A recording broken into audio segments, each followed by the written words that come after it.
Hello everyone, আসসালামু আলাইকুম। আমি আবারও একটা নতুন ভিডিও নিয়ে আসলাম আপনাদের মাঝে।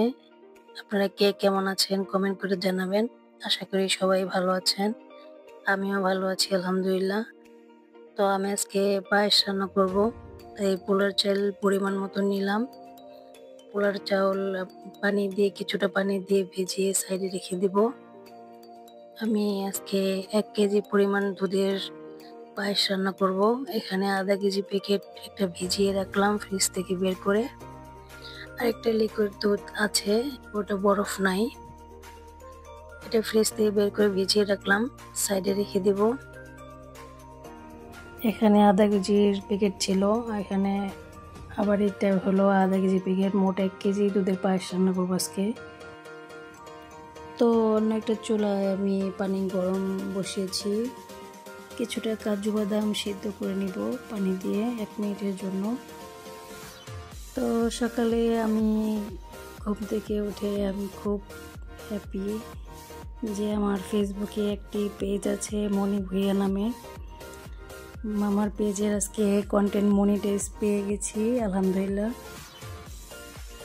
আপনি যদি আমার এই চ্যানেলে নতুন হয়ে থাকেন তাহলে আমার চ্যানেলে একটি সাবস্ক্রাইব করবেন, আর অবশ্যই আমার পেজে একটা ফলো দিয়ে আসবেন। আর আপনাদের যদি কারো পেজ অথবা চ্যানেল থেকে থাকে তাহলে আমাকে অবশ্যই কমেন্টে জানাবেন। আমি আপনাদের পেজে ও চ্যানেলে যাওয়ার চেষ্টা করবো ইনশাল্লাহ।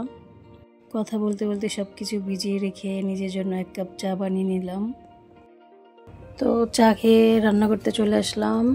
তো একে একে 2 প্যাকেটই দুধ আমি এখানে ঢেলে দিব। তো পানি যখন হালকা কুসুম গরম হয়েছে তখনই আমি চালটাও দিয়ে দিব, কারণ চাল ভিজিয়ে রেখেছিলাম, ভালোই নরম হয়েছে। চাল দিয়ে দেব।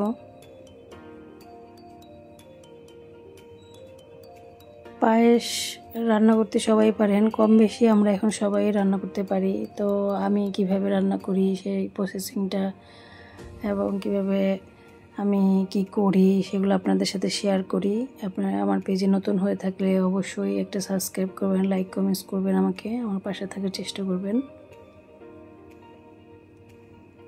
তো দুধটা ফুটে এসেছে, চালও সিদ্ধ হচ্ছে।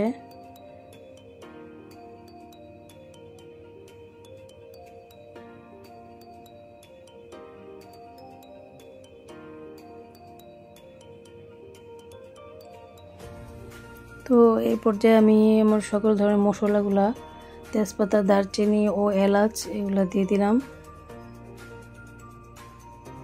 দিয়ে আবার একটু নেড়ে দিচ্ছি, আমি একটু পর পর নেড়ে দিচ্ছি। এখনও চিনি দেওয়া হয় নাই। অনেকেই চিনি আগে দিয়ে থাকেন, চিনি আগে দিলে মনে করেন যে আগে আঠালো ভাবটা চলে আসে বা পাতিলের নিচে লেগে যায়। আমি একদম লাস্ট পর্যায়ে গিয়ে আমি চিনি, কর্নফ্লেক্স মিল্ক এগুলো দিই। তো চুলায় আঁচ কম দেওয়া আছে, ভালো একটু পরপর আমি নেড়ে দিচ্ছি। পোলার চাল ভালোই সিদ্ধ হচ্ছে যেহেতু আগে থেকে ভেজানো ছিল।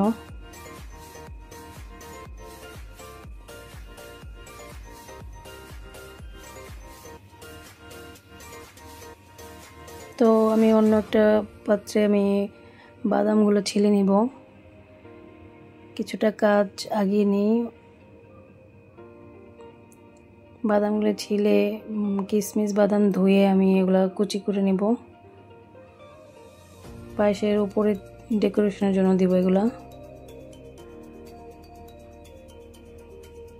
কিছুটা কিশমিশ বাদাম এগুলো ধুয়ে আমি কুচি করে নিব। কিশমিশ তো কুচি করব না, বাদামটা কুচি করব শুধু। তো আমি অন্য একটা পাত্রে আমি কিছুটা গুঁড়া দুধ নিয়েছি, পানি দিয়ে এটা লিকুইড করব।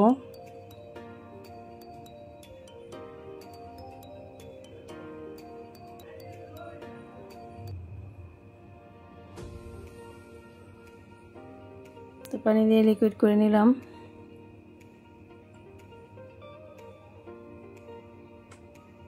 এখন চালটা ভালোই সিদ্ধ হয়ে গেছে। এখন আমি এটা একটা ডাল ঘুটনি দিয়ে আমি এটা ভালো করে ঘুটে নিব। যে আস্তে আস্তে চালগুলো আছে ওগুলা কিছুটা ভেঙে ভেঙে দিব। আমি ব্লেন্ডারেও চাল গুঁড়ো করে ওই পায়েসও রান্না করে দেখেছি, ওটাতে বেশি স্বাদ হয় না, বেশি স্মুথ হয়ে যায় অনেক। তো আমি এভাবে চালটা একটু ডাল ঘুটনি দিয়ে যে ভেঙে নিলাম, তো চালটা কিন্তু বেশি হয়নি, এখন একটু একটু দেখা যাচ্ছে, একটু মুখে লাগে, এরকম করে রান্না করলে আমার ভালো লাগে বেশি। সবভাবে ট্রাই করে দেখেছি। এখন আমি এখানে একটা ডেনিশ কনডেন্স মিল্ক ইনটেক আনছি, জন্য কেটে নিচ্ছি এটা।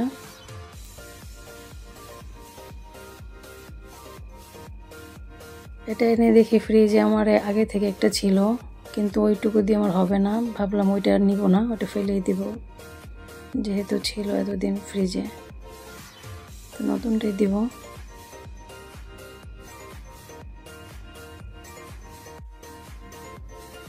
কেটে রেডি করে নিলাম।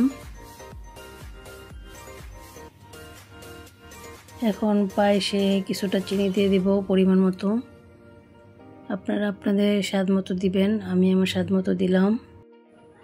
পরিমাণ মতো চিনি দিয়ে এখানে আমি কনডেন্স মিল্ক দিব, এই ক্যানের পুরো অর্ধেকটাই দিয়ে দিব, বেশি অর্ধেকটা দিয়ে দিচ্ছি, কারণ আমার চিনির পরিমাণ এখানে কম আছে এজন্য।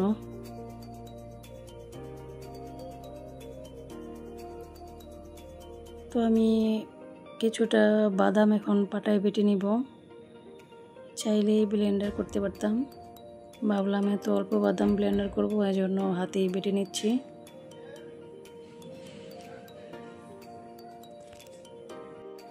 তো বাদাম বেটে নিচ্ছি,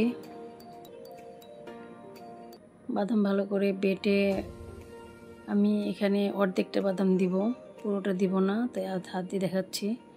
বাদাম দিয়ে দিলাম, বাদাম দিয়ে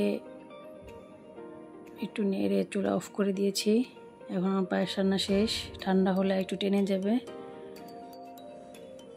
অন্য একটা বাটিতে পায়েসটা ঢেলে নিব, পায়েস ঢেলে যে পায়েসের মধ্যে যে মশলাগুলো আছে এই মশলাগুলো তুলে নিব। আমি পায়েস রান্নার পর চেষ্টা করি এই মশলাগুলো তুলে নেওয়ার, কারণ পায়েস ঠান্ডা হয়ে গেলে বেশি স্মেল করে মশলার, আর মুখে লাগে খেতে গেলে, এবং দারচিনির জন্য পায়েসের কালারও চেঞ্জ হতে পারে, এজন্য তুলে নেওয়াই ভালো। তো মশলাগুলো তুলে নিয়ে আমি এখন বাদাম কিশমিশ দিয়ে দিব ডেকোরেশনের জন্য।